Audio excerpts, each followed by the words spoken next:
There's a company called Vivos. They're a German-based company. Of course they are. And they have doomsday bunkers across the world. They've got some in Germany. They've got some in Indiana. And it's kind of like a timeshare. So you can buy in with other families or individuals and secure your spot for the apocalypse, basically. The one I looked at is in Indiana, and it houses 800 people. So it's like a huge vault. And it's genuine luxury. Like there's leather sofas. It doesn't look like a bunker. It's underground and it looks like a penthouse apartment, just like with no windows. So you've got a massive flat screen TV, like beautiful wooden oak furniture, carpets, like a grand piano, all that kind of stuff. It's mental. How much do you think it costs per person?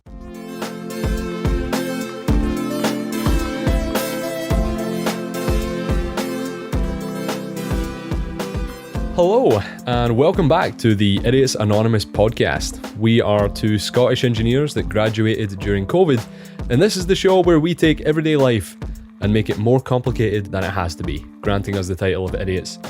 So my name's Ryan. Hi, Ryan. And I'm an idiot because I spent $65 on a vodka Coke at a Las Vegas pool party, then slipped on a tile, dropped it all, and split open my elbow. Then I left a trail of blood through the family area and the carpets of the hotel. I don't want to know why a vodka Coke was however much it was. Yeah, 65 buccarinos. It's horrid. Yeah. It was like one of those, those protein shakers you get? That's like maybe 700 milliliters or something. Uh-huh. It was one of those, like half vodka, half Coke. It was huge. Yeah, it just did not need to be that. It just didn't need to be that. Supersize me. Do it.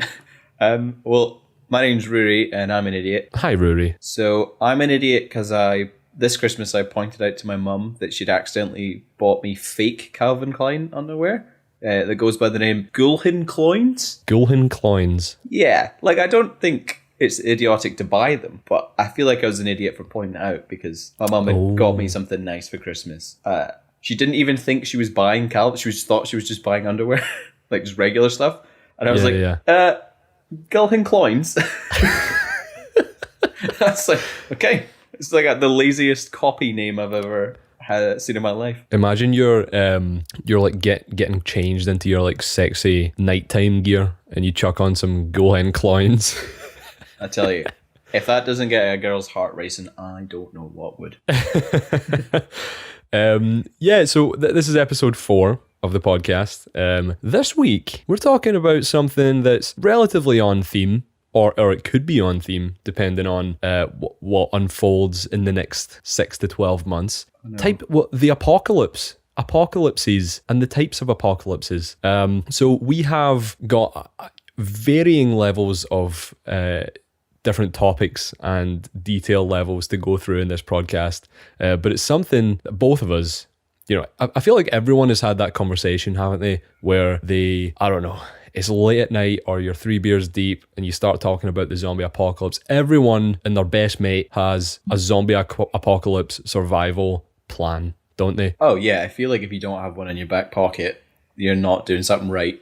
Mm-hmm. But yep, and it's one of those things that at some point in your life you will develop a strategy and you will have it in your back pocket to present to anyone who asks, or if this conversation comes up, you've got something ready to throw back at them. I kind of feel like the person who kind of tells people their zombie apocalypse plan probably weren't asked. It's just like, hi, I'm Rory. Here's my zombie apocalypse plan. Would you like to hear it? So I think we should build a barricade.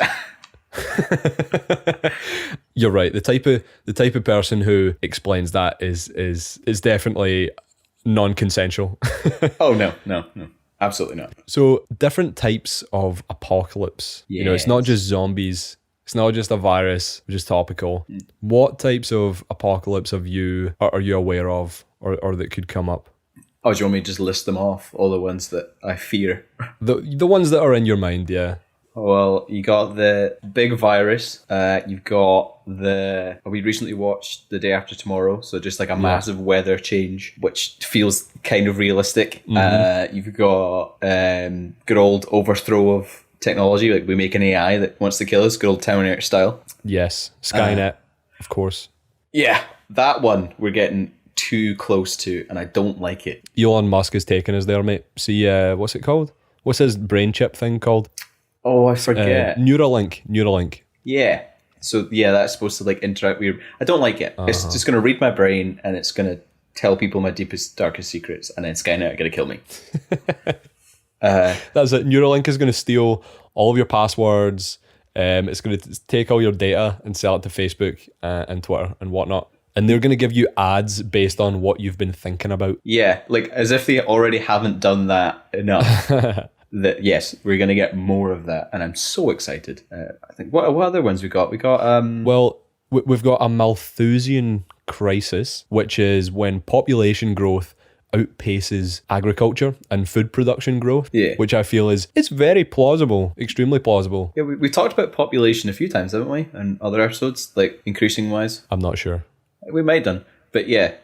We're expanding fast, and then you got obviously big time fast. Big time fast. Yeah, because you got the Asian population there. We're protecting them, so they're there for longer. So we have more people. Surely, at some point, we're going to run out. Yeah, that's it. Because as modern medicine and therapeutics grow in complexity, and as we advance through science, the life expectancy gets longer and longer and longer, and the longer the life expectancy of the average human, the more people there are on the planet at any given time. The more we move into a hyper-capitalist and career-focused world, which you've seen in Japan as well. People are so incredibly obsessed with work that the relationships suffer, and they're not producing the same amount of babies, little kiddies that they used to. Wouldn't that be good though, for our point, that you would have less kids, because then your population wouldn't expand? That's true. So wouldn't we want that to happen? Oh yeah, we probably would. So what I'm trying to say is hyper-capitalism is the best way towards saving the world. That's a hot take. No, definitely not. But yeah, I've thought about that so many times. It's like, see, with the whole thing going on with coronavirus right now. Yeah. My gran, or was it my gran? I don't know. Someone in my family sort of always used to say there's all these sort of tragedies that happen in the world are orchestrated by God to control population, right? Yeah. And as human understanding and intelligence grows, we have much better medicine and, the better technology to deal with these things. So it has less of an effect on our population. So for like the Spanish flu, what was that, like 1918, around about that time, World War I, that killed loads of people, millions and millions of people across Europe. And we couldn't do anything about it at that time because our medicine capabilities were not what they are today. Yeah. But now, we've got COVID, and we can, we can support a lot of people that would have died. And that, as a result, obviously this life expectancy is growing. So anyway, back to what we were originally talking about, population outpacing agriculture growth. Yeah. Plausible. Yeah. I feel like, at least any of the movies I've seen, and I've seen, some would argue too many films. I would argue that. Yeah. Yeah. That all of the kind of, we might die this way, we might do that way, they all have like a grain of truth to them, surely, because otherwise you wouldn't be able to think of them. So like the zombie one, that makes sense. You get animals that are zombified sometimes. We talked about like a little fungus that zombifies ants. Yeah. Why couldn't that? Why couldn't that? Because The Last of Us, the game, it's like a plant spore. That's right. That infects people. I mean, it was possible. I remember seeing some form of news story or article or Vice documentary, whatever it was. Vice.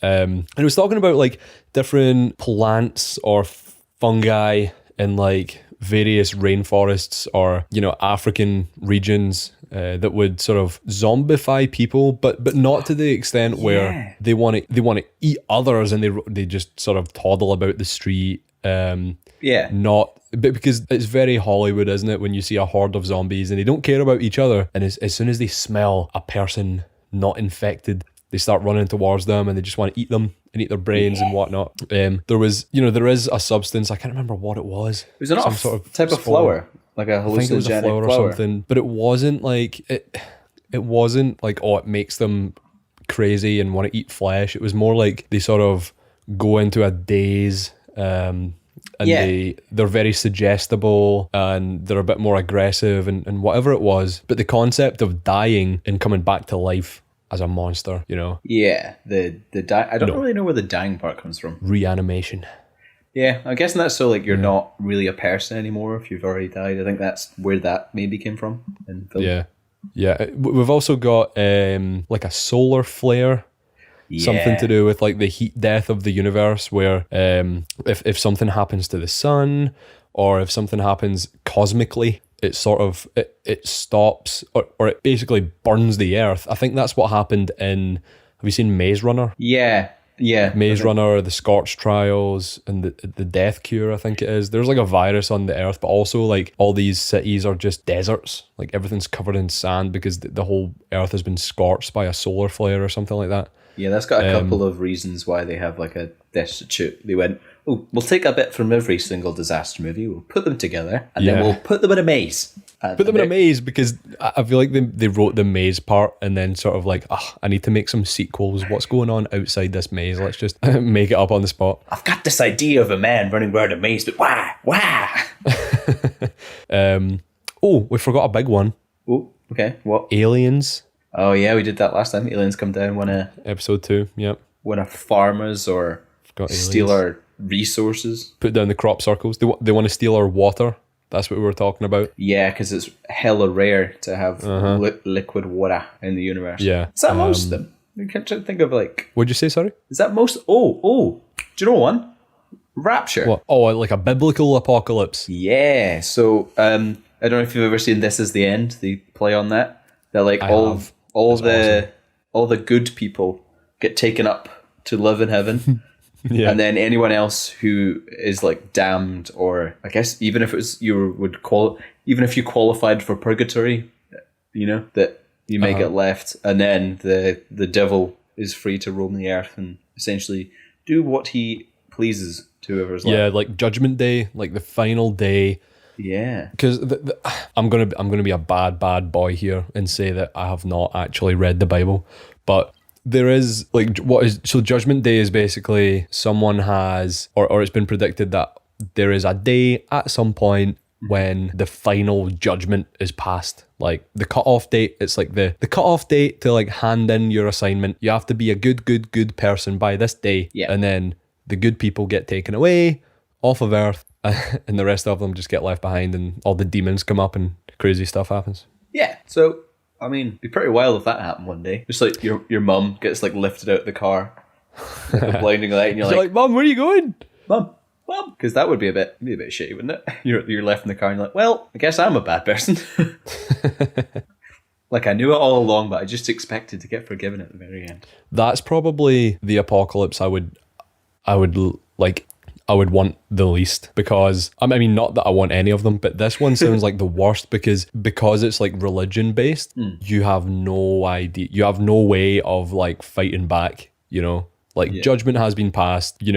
It's not like you can just come up with a plan and go to the countryside and make a farm and whatnot.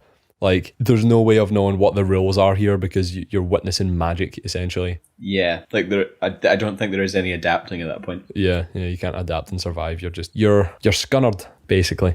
You're absolutely done for. Yeah. Another thing, so what I've got here is predictions from the past. So remember 2012, the world was supposed to end. And was that the Mayan calendar? Yeah, it was the end of the Mayan calendar. Yeah, so they were like, if there's no more dates, then surely we must all be doomed. But that always confuses me because the Mayans made the calendar. So see when they're like, oh, there's no more days left. They made it. So why can they not just put more days in? Well, no, that's the point, is people thought because they'd gone as far as then and just stopped at an almost arbitrary date, because it wasn't like on the new year. It was like halfway through 2012. Someone probably just felt like, I've gone far enough. Like, I can't be arsed writing anymore. Yeah, but they read into that as, because I think there was multiple like findings of the calendar that they all finished on that date, and they were like, well, that must mean that there's no more days afterwards, and the Mayans have predicted. Like, I could write half a novel, and just not finish it. Like, they might have gone exactly. That's where we're stopping. I could write a calendar right now, and I could write down every day for the next 2,000 years if I wanted to. And if someone finds that in 1,950 years, and they're like, oh, someone from the year 2020 has predicted that the world's going to end. No, I've not predicted the world's going to end. I just can't be arsed writing anymore because I've written so much shit on a page already. It's so arbitrary. Well, there was like a thing going around ye old Facebook and other social medias that they'd mistranslated it, and it was actually 2020. And it was like, this is what's happening right now. It's like, honestly, nonsense. That doesn't mean that in the slightest. Yeah. I will have to eat my shoe. What's that? I will have to eat my shoe if they're right, that we don't hit 2021. Yeah. That's like when they discovered the new star sign. They were like, oh, sorry. We read all these historical documents wrong. You're actually an Aquarius. You're actually gentle. You're not a Leo. People got shook by that. Oh, I honestly don't know if mine changed. Mate, I'm a Capricorn, right? And it got changed to a Sagittarius. And I was like, nope. I have lived my life I as do a not Capricorn. identify as a Sagittarius anymore. I'm a Capricorn. I was born a Capricorn. I was raised a Capricorn. I've believed I was a Capricorn for the last 22 years. It's defined who I am. I refuse to believe it. I guess the only other prediction in our lifetime was the Hadron Collider. Okay. I don't know if you remember that, when they were trying to split the Higgs boson. They had the big laser tunnel. Well, I'm not as big a nerd as you, so I'm not totally versed on it. Please enlighten me. They had this big, I believe it's a photon tunnel, which would accelerate a particle to almost the speed of light, and then that way they could see if a particle that was predicted to exist, the Higgs boson, couldn't tell you what it does, I just know that's the case, that they'd be able to see it by, I don't know if they split an atom or if they just sped it up. I'm not entirely sure on that detail. But essentially they were going to turn on this big tunnel to do an experiment, and someone thought if they do that, then they'll create a black hole and we'll die. And then that day when I went into school, everyone was so like, did you hear we might die today? They're turning on the particle tunnel, we might die. I was like, I don't think that's what that means. Oh no, we're going to die today. I hope it's before maths. It was a whole thing, because I believe they talked about it on the radio, like that there's a danger behind it and the unknown and whatever. And I was like, honestly, if a black hole is formed, you won't know until you're already dead. Well, you won't, because if one is like so close to Earth that it's on the surface, that will get swallowed up instantly.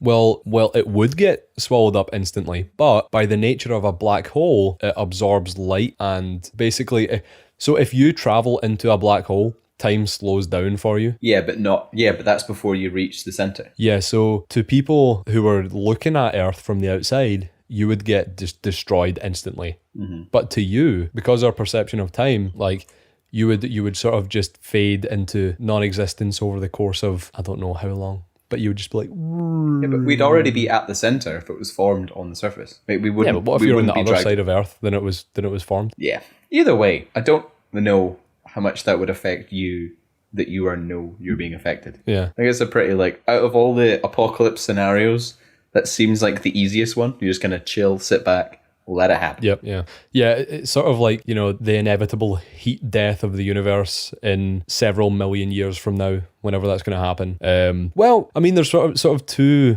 different heat deaths of the universe. You've got what's it called? Like, just a solar flare that, like, scorches the Earth, or you actually just get obliterated, like one or the other. Or if the sun dies, or if the sun, like, no longer produces enough energy, then photosynthesis on Earth can't happen anymore. Yeah. So essentially all biological life just ceases to exist. Yeah. If it's going to happen, I want a fast one. Like, gone. I don't want you have to drudge away and survive. But anyway, that idea of like a bleak future is pretty negative, and I don't want to get too negative, so I'll pull us into our first segment. Ooh, segment. Yeah. If you thought we couldn't get any less creative on this podcast, you were definitely wrong. Instead of coming up with this segment, we're just going to do a BuzzFeed quiz, Ryan. That's what we're going to do. A BuzzFeed quiz is the most creative segment I think we've ever came up with. And it's pure science. Pure science. And what BuzzFeed quiz are we doing? Who would you be in a 2000s movie? Movie, sorry. So 2000s teen movie. Essentially, what role in high school? Are you a loser or are you a jock? And that's what I want to find out today, Ryan. Oh, mate. So I thought... I love these films. Okay. We'll go through the questions, answer them as honestly as we can, and then we'll figure out who is going to be the best character in high school. And I feel like if you get the jock, then you get the podcast. You're in charge from now on. Okay. So the first question is, what's your favorite color? And we've got pink, blue, black, green, yellow, or red. I think blues. I'm a classic. Oh, I went for blue as well. Oh, okay. Okay. Then where's your ideal vacation spot? So we've got Paris, Rome, Canada, London, Tokyo, or Disneyland, which I believe Disneyland is Paris. Well, it depends. You've got a Disneyland in... Is that not Disney World? Oh, yeah, Disneyland. So do you like Paris or fake Paris? Oh no, I think you have Disneyland in California as well, because it's just one park. But Disney World, and Disney World is Florida because there's like loads of different parks. But anyway, I digress. I'm going Tokyo, 100%. Okay, I'm going Canada. I would love to go to Canada. Oh, Canada. Oh, I've accidentally picked the next one by accident. So next one is, what's your favorite snack? We've got potato chips, candy, which is very generic, fries, fruit, pretzels, or cheese balls. Why is cheese balls any different? Why is that its own thing? Why is cheese balls different from potato chips? Although with that being Or said, candy. I might choose cheese balls. I'm going for, it's got to be fries. Is cheese British balls chips. its own, like... It's just that it's its own genre of food. You know how you get like your carbohydrates, your fruit and veg and all that, and then is it just cheese balls as its own section? You've got, it's its own macronutrient, so you've got protein, fat, carbohydrates, and cheese balls. Cheese balls. No. So you say, Ryan, that you're feeling a bit ill, feeling a bit queasy. Have you been eating right? Oh yeah, I've been doing good. I've been going to the gym, so I've been eating a lot of like healthy food and stuff like that. How many cheese balls are you eating a day, Ryan? Can I ask?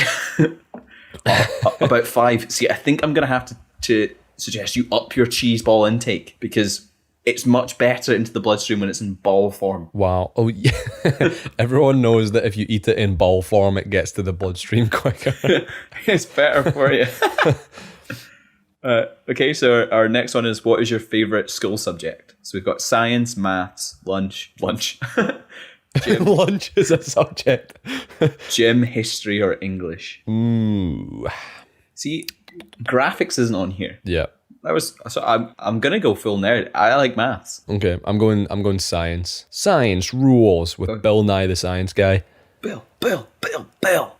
So what's your favorite movie genre? You've got romance, horror, action, drama, comedy, musical. Definitely not musical. Yeah, I hate musicals. I don't hate musicals. I only hate the musicals that they sing the spoken lines. Okay. If they have like when do they do that? Well, there's quite a lot of music. Les Mis is all sang. It's not spoken. The whole thing is sang. Yeah. Oh no. So I that's not my thing. I don't mind the musical numbers and then like the acting in between. That's completely fine. But the whole constantly singing, it grinds my gears just a tad. It just does my tits in, man. See when they're like having a serious conversation and they just break into song and it's like, no, can you just like talk like normal people? I might start doing that. You're having like a serious conversation. A police officer comes to your front door. I'm like, no. Jump up on the table with your basketball. I think... what are you going for? Comedy. What can I say? I like a good chuckle. Oh, it's between action and comedy for me. I'm going to go comedy as well. Too many matching. Oh, hair color. This is an easy question. I'm blonde, I believe. It's almost brown at this point, but yeah, you're like dirty blonde. You dirty blonde. You absolutely dirty blonde. And I guess you have to pick red. Yeah, mine is like not totally red, but I think I feel like this question, the hidden thing behind this selection, if you're red hair, like it's nerd, immediate nerd. But I'm going to have to choose red. Have you ever seen Riverdale? No. Well, Archie Andrews has red hair and he's the captain of some sports team, maybe, I think. Never seen it, mate. I think that speaks volumes for your personality. Yeah, I think that instantly makes me some sort of drama nerd. I don't know. And finally, what's your favorite sport? We've got baseball, basketball, hockey, football, American football, that is, or soccer. Or I don't like sports is the final option. There's no ultimate frisbee on here. Ryan. So how can I express how pale I really am? There's nothing with discs. Yeah. I'm going to have to go basketball then, because that's my first love. Cool. I'm going hockey. I played hockey when I was in Sweden and I loved it. Well, it's ice hockey. The picture of us is of ice hockey. I played ice hockey for 5 months, and the first 3 of those months was me learning to ice skate. I feel that. I can't do it. Oh, mate. Who did you get? Right. You go first. Okay. I got the hero. I'm the main character. I also got the hero. What? We chose different things and loads of stuff. It says, you're just flawed enough to be not like other girls. Okay? Oh. I do say that I'm not like other girls, but still pretty enough to have the love interest have a crush on you since first grade. Do you think it's when I take my glasses off? Yeah. 100%. Yeah, I'm the nerd with the glasses on. As soon as I take them off, there's like, Jesus. What? Yeah. You're relentlessly bullied by our main antagonist, and she will inevitably spill food all over you, or vice versa. But in the end, it'll all work out. You'll embarrass her in front of the entire school and then get together with the person she's been crushing on. I think Mate, so accurate. It'll identify which one of us is the alpha if you can tell me what movie the character shown as the little example is. Yeah. Do you know what movie that's from? No, I don't know. I do. It's from The Princess Diaries. Yeah. Of course. I also, really quickly, while you were talking there, put in a bunch of random answers to see if you can get anything else. Yeah. You can, which means definitively we are both the hero. Oh, that's so nice. With my random selection, I got the Entourage, which is you're the third most popular girl in school. You're meant to be. You're mean to everyone at the demand of your clique leader, but that's not who you really are inside. You might feel like life sucks, but just wait, you'll get your redemption scene. Hell yeah, mate. So love these 2000 movies. It couldn't get much more positive than from our old conversation that we're heroes, Ryan. It looks like we are the heroes of our own story. You know who else? You know who else? Smooth transition. Smooth. I can't even say smooth transition, right? Do you know who else is the hero of their own story? No. The people we're going to be talking about in section 2, which is Doomsday Prepping. I love Doomsday Preppers. I love them Have much. you seen Doomsday Preppers, the TV show? I've seen a couple of episodes, yeah. Yeah. But these are people who have life, and they've just grabbed life by the balls. Because everyone knows, right, there's going to come a point where we're going to need to have loads of supplies, and we're going to need to have a plan, but it's all hypothetical. These are the people who act on it, and it's not cheap either, you know? No, it's definitely not. You need to invest. It's like a proper investment. Like, some people don't have pensions because they've bought, 25 years worth of canned food. Yeah, but you laugh at them until one day, if it's like an actual thing we need, and you're like, "Excuse me, sir, can I have a can of beans?" And they're like, "Well, you shouldn't have called me a psycho and a crazy." Do you know what you all should, those years ago? Do you know what you should do? You should just get really jacked, right? And then you could just go steal their food. You could be one of the bandits from the apocalypse movies. Yeah. Who just goes around on the motorbikes and steals stuff. Because being really jacked in day-to-day life is good. That's handy, you know? Yeah, that's handy for various things. And then you could just use that sheer muscle to steal the food. I mean, it's not the most ethical thing in the world, but it's kind of funny. Well, it doesn't matter how muscly you are. You tend to find that these doomsday preppers, from the US at least, are very obsessed with their Second Amendment. Oh, yeah, but I'm talking about in our country. Okay, so in the UK, do you think you still have a gun? I would say can get guns. you can. I would say that doomsday preppers in the UK are the kind of people who live in rural areas in the countryside, and that's where hunting is allowed. So you can get a hunting rifle license. Because my uncle used to have a hunting rifle and a shotgun and whatnot, and he had a really cool German Shepherd who was an ex-police dog. Hell and they yeah. did hunting and stuff. Yeah. Okay, so my idea about being jacked's not going to work. It could work, but I would find it so interesting because, did you know that I looked this up before the podcast? So see big corporations like Costco, they actually sell prepper kits. Oh yeah, you get them in tubs. So you can buy a 1 year supply of food for one person for round about $1,000, and it's all just canned vegetables, canned meat, canned everything, essentially. I find it awesome. I mean, it's a great market segment. There's a lot of people out here, and doomsday prepping is not cheap. So these people have money, Yeah. have money to spend. Like, I feel like that's a good market to tap into. I see the military rations. You know, the ones that you put the Yeah. water in and it causes the reaction that heats it up. Yeah, yeah. Does that hold for a long time? Yeah, I think so. Because I know you get the ones you add water and it's like powder stuff, like it's dehydrated stuff. It's dehydrated, yeah. But the other one is like it's just food in the bags, and then when you put water in, it causes the reaction just to heat it up. So When it's it just heats like up, yeah, that's really cool. same idea as like a microwave meal, but it just heats it up. Yeah. Really cool. You also get fancy bunkers. So you've got like Doomsday Preppers in the sense that they collect loads of food and they just fill their homes and sort of outhouses with all the stuff they need to survive. But there's a company called Vivos. They're a German-based company. Of course they are. And they have doomsday bunkers across the world. They've got some in Germany. They've got some in Indiana. Various places where real estate is relatively cheap. It's free real estate. In the country. It's free real estate. And it's kind of like a timeshare. So you can buy in with other families or individuals and secure your spot for the apocalypse, basically. Yeah. So the one I looked at is in Indiana, and it houses 800 people. So it's like a huge vault, essentially, like a massive bunker. Fallout. Yeah. It's exactly like Fallout.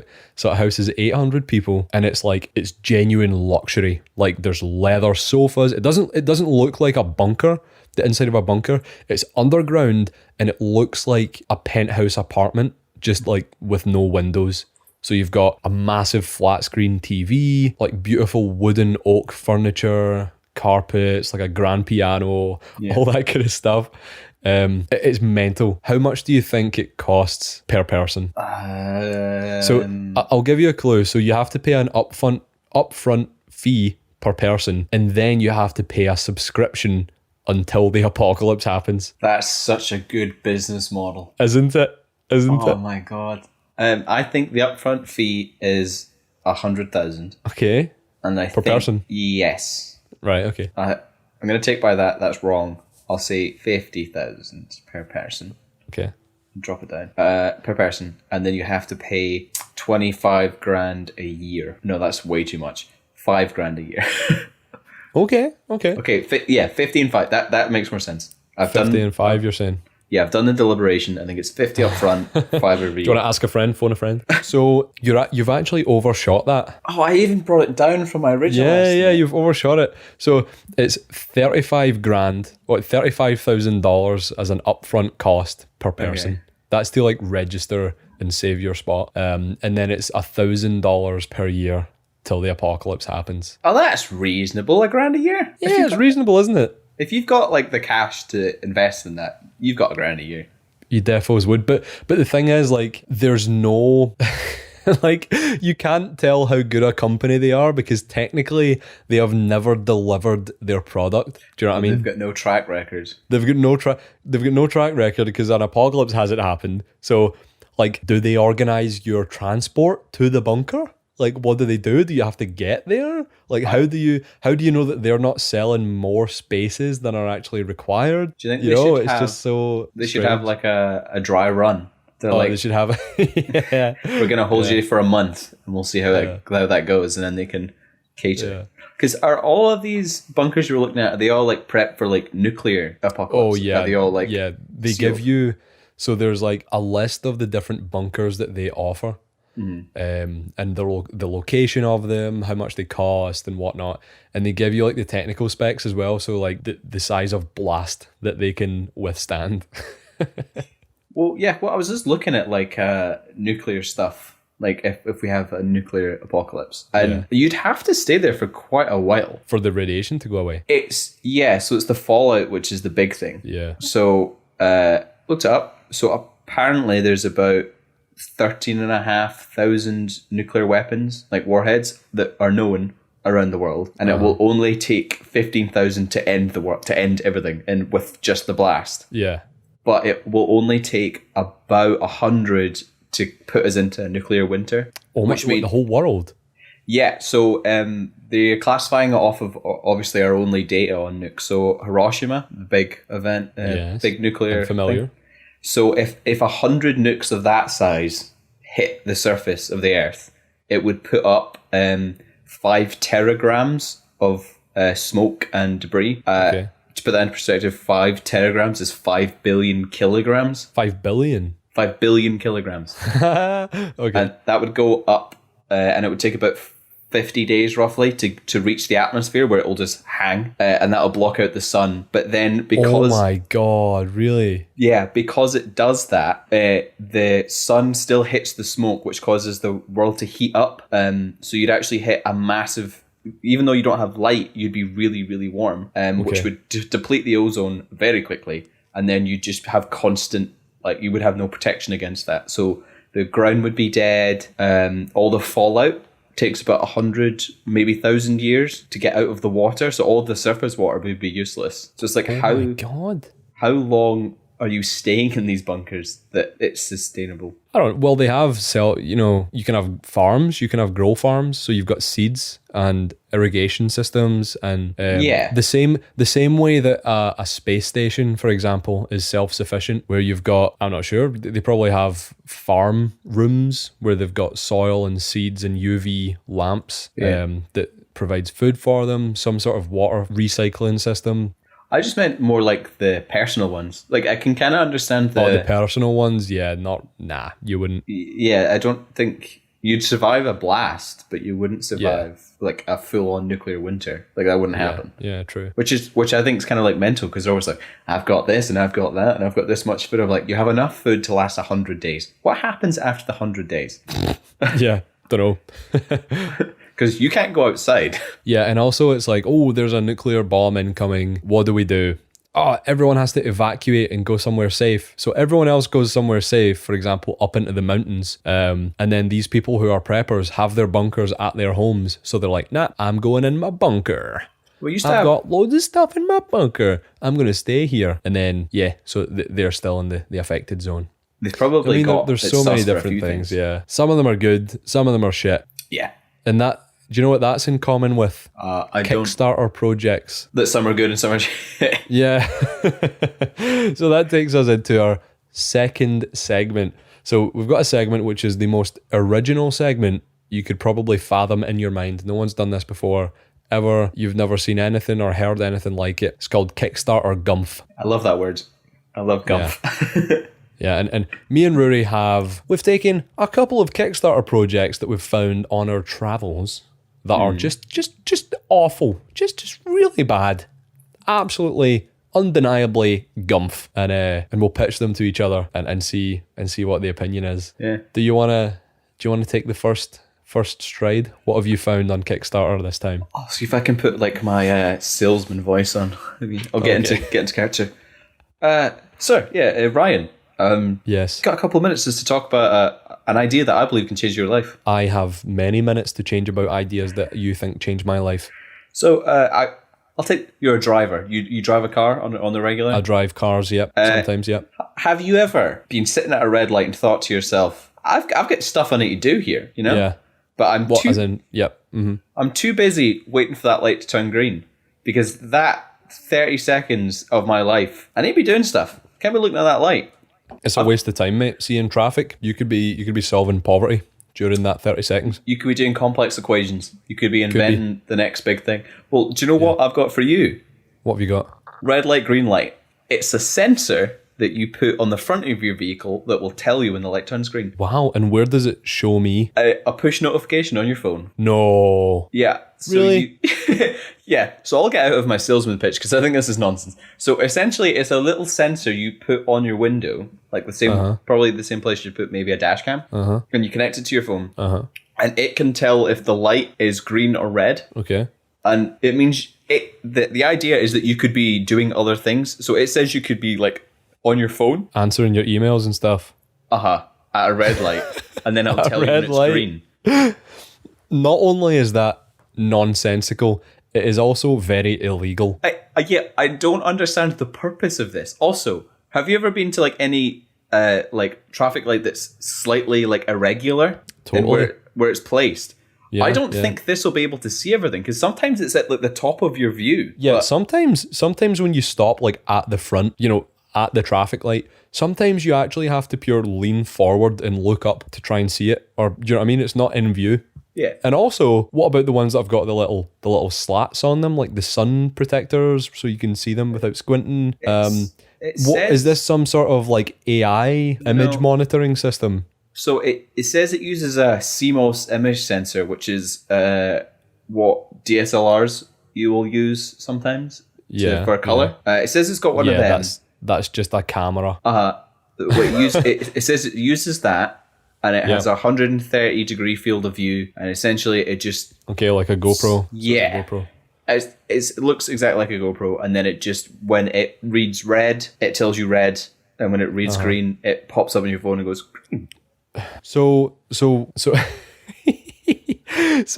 basically, let's say I go out for a drive, right? And I don't experience any red lights during that time, so I drive through 5 green lights. It's going to send me 5 push notifications. No, I think you need to stop. It doesn't explain that. To be honest, it's not the worst idea in the world, right? It's not great, but the reason I think it's so bad is because of their project timeline that they put up. Oh yeah? Right? If I tell you the timeline, can you tell me where they're from? Okay. October 1908. Henry Ford invents the Model T. June 2007. Steve Jobs unveils the iPhone. June 2015. Steve Jobs. I thought you said Steve Jobs. June 2015. Red light, green light is born. What person thinks they're so good that they'll go, yeah, I'm basically as good as Henry Ford and Steve Jobs for this? Wow. So they literally listed legendary inventions in the past and have skipped all the way forward to this invention that they think is just absolutely fantastic. Well, they've got to be American, don't they? Oh yeah, 100%. They're Silicon Valley based. Mate, this is just a really awful idea. To be fair, right, I think if it was in the dashboard of your vehicle, so if it was built into your vehicle and it was designed by professional road safety and software engineers, and it was built into your dashboard, so like next to your speedometer, and it's like, oh, traffic light detected, and we're monitoring it, for example, and then sort of flashed up when it's your time to go, that would be okay, but not when it's encouraging the use of your phone. Well, I guess are you allowed to use your phone in your car in America? Because you definitely can't do it here. You will get an instant 3 points, I think. I mean, people do it anyway. Oh, I know that, but I don't think it's as big an offence in America. I think maybe you get like a ticket or something, but here in the UK, you literally instantly lose your license. Oh, is it? If you get caught. Yeah. No, you lose your license immediately. Yeah. That's terrible, mate. Absolutely gumph. Yeah, it didn't get funded. It only raised £1,000 of its 736,000 goal and had a total of 10 backers. Yeah, awful. Yeah, so I'm glad everyone else agreed. Gumph. I've got one for you. Right, hit me with it. Hit me with your best sales pitch. I have a really awful one, but it's just too awful. So I'm going to use my backup. So please get ready for the most sustainable solution of 2021. Whoa. This is Yo-Yo Toy. It's a yo-yo that can charge your phone. So it's essentially a yo-yo that has a USB port in the side that plugs into your phone. Yeah. Right, that's it. It also has a solar charger. Right, that's sick. I don't know why you think that's terrible. Why is that sick? Tell me. Well, I'm not going to pretend that I'm any professional yo-yo myself, but if you do enjoy a good yo-yo from time to time, why not harness that energy? Because the energy that you harness from the yo-yo is going to be so negligible that it will not make a single difference to your phone. Nah, I think you're just a naysayer. That's the future right there. Imagine me just cutting about doing my yo-yo tricks, right? Getting women, getting attention, and then someone who's interested in the tricks comes over and goes, "Oh hi, can I get your number by the way?" "Oh no, my phone's out of charge." And I go, "Well, not anymore." And I plug in my yo-yo to her phone. She gets my number. Oh my god, yeah. And she's like, wow, where did you learn those Twix? Oh no, you made it. That's a horrible way to take that. but so essentially, I mean, I've done projects with using DC motors to generate electricity. All of these dynamos, right? It's a essentially it shows here dynamo torsion charging, and they spelled dynamo wrong. What a dynamo is, it's literally just a little small DC motor, like in reverse. So instead of applying a current to the motor to turn it, you turn the motor and then it generates a current on the other side, right? Yeah, it's a little generator. It's literally a tiny little generator. In order for the yo-yo to function as a normal yo-yo, there cannot be like extra resistance against the yo-yo, against the rotational force of the yo-yo. Otherwise, it no longer works as a yo-yo. It just stops and it just doesn't work. There's too much resistance for it to turn properly when it hits the bottom of your string and whatnot. Spoken like a true naysayer. Yeah, mate, it's so bad, and the video for it is literally like they've hired people from Fiverr to like send videos of them walking down the street or something. It's awful. And instead of actually showing a prototype, they literally just like show just a normal yo-yo, and then it's a video of someone's phone turning on, and they've just like overlaid plus 30% as like text from their video editor onto the screen of the phone. I'm telling you, if I don't get a charging yo-yo through my mail on my birthday, I'm going to be very sad, right? Mate, you're going to be so disappointed. Oh no. What did it get to? It actually raised, oh my God, it got funded. Yes, people believe in the dream. Whoa. It's raised 10 grand of their 7 grand goal. Oh. 15 minutes of torsion. When the battery is dead, but it is inconvenient to find socket, use this yo-yo. This is a battery recharger that can recharge by self-generation without socket. There you go. I don't need any more convincing than that. It's really terrible, mate. It's so bad. That's like your opinion, man. It's funny because the whole campaign is in like broken English. So it's like, epic yo-yo stand in absolutely new light to be welcomed by youth of the 21st century. All new and pro upgraded format. Well, there you go. Pro and upgraded, Ryan. Oh, it's pro and upgraded, mate. So I think you have to think to yourself, you've maybe made a bit of a mistake here. You've just picked out some Kickstarter gold. Gold. I can't say that, Scump. I can't. Okay, we'll just have to move on to section 3 and agree to disagree. We're going to have to cut some stuff out as well because I think we've been going for an hour already, have we? When did we start? Yeah, give it like the last section 10 minutes and that'll round up once you cut the nonsense out. Yeah. Okay, so section 3. What I've got here, Rory, is something highly personal to you and I, the both of us. Which apocalypse would we choose if we had to choose one? Mm-hmm. And how would you survive through it? So out of all of the ones that we've talked about today, what scenario would be favorable, the most favorable for you, and what's your plan? Right, I personally, I'm going to say I'm a bit too wimpy as a human being to survive most scenarios, right? So for me, the ones that require like human on human conflict and stuff. Yeah, I'm a lover, not a fighter. But the one that would bring, like, I think I get the most enjoyment before I inevitably perish, it has to be zombie apocalypse.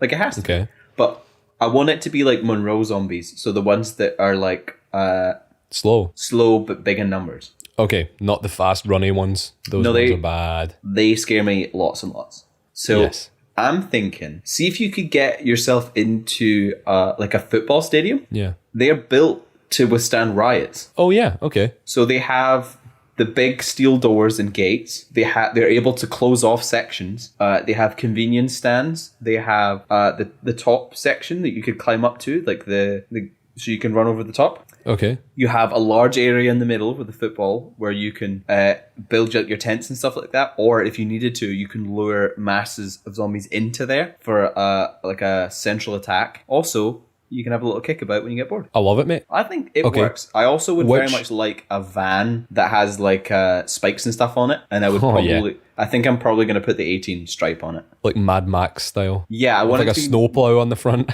Yeah, either that or I want it to look like the Mystery Machine. Those are my two. Oh, that'd be beautiful. Yeah. And then when you like open the side of the van, you slide open the door and you've got like a machine gun turret. Yeah. I don't know where I get that from. I don't know where you're going to get it from either, especially here. Yeah, I think I'm going to have to like rob a sports shop to get like bats and stuff like that. Yeah, I think it's got to be just baseball bats. That's all we have access to here. Yeah, I don't know if there's anything. You can make a flamethrower fairly easily, couldn't you? But the thing is, so in terms of like football stadiums and stuff, they're all in cities. So which one would you go to? Because there's going to be loads of people having the same idea, loads of people that are zombies also having the same idea, heading in that direction. So like, I think it's not exactly isolated, is it? More people would have the idea to get out of the city versus people that would stay in the city. Oh, that's a good point, actually. So I think the people that would also go to the football stadium would therefore be my peers. You know, we'd be like-minded individuals. Yeah. And I'm predicting my death would be I go out with a group of survivors to get some food and rations, and I definitely die there. And I'm okay with that. That's a hero's death. And we all know we're both heroes here. Yeah, we're here. Yeah, after all, we are heroes. So yeah. That's fair enough, mate. Okay. And so you want to stay in the stadium forever? No, we'll probably move at some point, you know? Okay. But like for initial. Oh, initial survival. Okay. Yeah, because I feel like there's enough exits. If we keep the big floodlights off, there's not a lot emanating from that would drive zombies in. You know what I mean? Yeah. And it's big enough that maybe the noise wouldn't. I think it makes sense. And also the parking areas are massive. So like if there's zombies in front of you blocking your way in or out, you could get random. So yeah, I want to build a little colony in a football stadium. You're gonna be so good at football at the end of it. Yeah, that's my main concern in an apocalypse is will I be as good as Messi? Fair, mate. Solid idea, I think. Although I just don't feel like, so see like in a zombie scenario, you also have like famine and you also have like a Malthusian crisis. You know, so you're fighting like resource wars and also zombies. Yep. You know, Ryan, I've already told you I'm going to die quite early in this. So okay, you've accepted the fate. Yeah, I'm thinking more of like as a short-term solution. Maybe kill a couple. What would be the most fun? Yeah, like what I get the most experience out of before I'm inevitably. So you can put it on your CV for your next job app. Yeah. Or big old JC when he's judging me and be like, he did try and save a bunch of people together in a colony. I'll be like, I did. And then he'll let me in. Going to heaven, mate. I've covered all my bases with this, Ryan. I'm Fair prepped. enough. I'm prepped and ready. I'm not gonna. Yeah, I would go for population outgrows food production. Okay. Because we live in a part of the world where we are fairly well positioned for that scenario. How's that? Because we have lots of land and we have lots of water around us. You know, we're surrounded by fishing territories. Okay.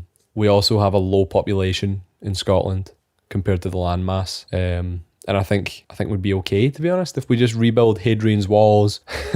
Shut us off from other places. Yeah, I mean, cut us off, right? We've got loads of agriculture. We're part of a little island. We're surrounded by fishing territories. We've also got really fresh water, access to fresh water at all times. Like we don't need to pump in fresh water from various different places, unlike a lot of the US. Like, for example, Las Vegas only exists because people, you know, ship and pump everything they need to them. So places like that are going to be the first to go. Yeah, that get cut off from their supplier. Yeah, and Las Vegas shouldn't be there. Like it's in a desert and it's supporting millions and millions of people. Oh, it shouldn't be there, unlike our societies where we build them up in fields and forest land and cut down the trees. Exactly. Like that's natural. Yeah, like we built our cities on rivers and places. Like, see when you play Civilization and it's like, oh, you should build your city here because you have access to a forest, to farmland, to fresh water, access to the ocean, all that kind of stuff. That's where our settlements are in comparison to a lot of places like in settlements in the US where they built stuff just for the sake of building it, like to expand, like Western expansionism. And you've got all these different cities, for example, Las Vegas, that the only reason it's there is because of the support from the infrastructure around it. Like it doesn't generate much food. They have to pump in water from Hoover Dam, which takes away the fresh water from California, blah, blah, blah. Anyway, so we have so much rural land here in Scotland in comparison to the number of people that live here that you could easily just jump up north find, I don't know, a few hundred acres of land uninhabited. I doubt that. Why? Tons of people own the land that you might not know that they land. Oh, mate, I don't care. I'll kill them. I'll knock them out with my baseball bat and my mystery machine. Also, a ton of Scotland's land is owned by English people. Fuck them. Like, because see, like, people that are like descendants of those that owned the land before, they tend to sell them off to English people. And I don't care about that though, because in a crisis, like when the world is going to nothingness and everyone's, complaining and everyone's like, oh, there's no food left, blah, blah, blah. There's not going to be time for a formal trial to like get this land back and all that kind of stuff. It's going to be like first come, first serve. So find yourself a nice wee location out of the way that there's no roads nearby, nothing, and you build a self-sufficient little compound where you've got a farm, you've got like a little earth ship. Do you know what an earth ship is? I do not know what an earth ship is. It's like a house or a compound that is like totally self-sufficient. So it's made of recycled materials. Okay. It's got a water filtration system, a water recycling system, irrigation, farmland, solar power, wind power, little mini wind turbines, all that kind of stuff. So you can totally live off the grid. Is this just your idea of getting away from the government? You're like, I want to be driving by myself. I do not need a driving license. I do not need my papers, sir. I am my own man. Yeah, I would do that. I would love to do that. Then you could go out, and I've always wanted to learn how to, survive in the wilderness, where you can go out and just like make stuff from wood. You ever seen those videos on YouTube at like 3 a.m. and there's like these two Indian guys in the forest just building loads of random stuff out of clay? Yeah. And they build like an underground like swimming pool and stuff. Yeah, that kind of shit. You could just do that now. You don't need an apocalypse for that to happen. Oh, mate, I'm busy. I'm busy now. No, I only want to live by myself if everyone else is done for. Yes, exactly. Well, I guess that, yeah. What a lovely little sentiment. Yeah, I'll stay. I will use up the world's resources and be a terrible human being until the world is ending. And at that point, I will execute my doomsday plan. Order 66. Right. Anyway, I think that's all we've got time for at the moment. Yeah, I believe that is. We've ran a wee bit over as usual. So thanks everyone for listening to this episode. Thanks Rory for your stimulating input. Oh, thank you, and Ryan. We'll catch you. What's that? I said, oh, thank you, Ryan. Oh, you're so welcome. And we'll catch you in the next episode. Take it easy. Have a nice new year. Peace. Bye.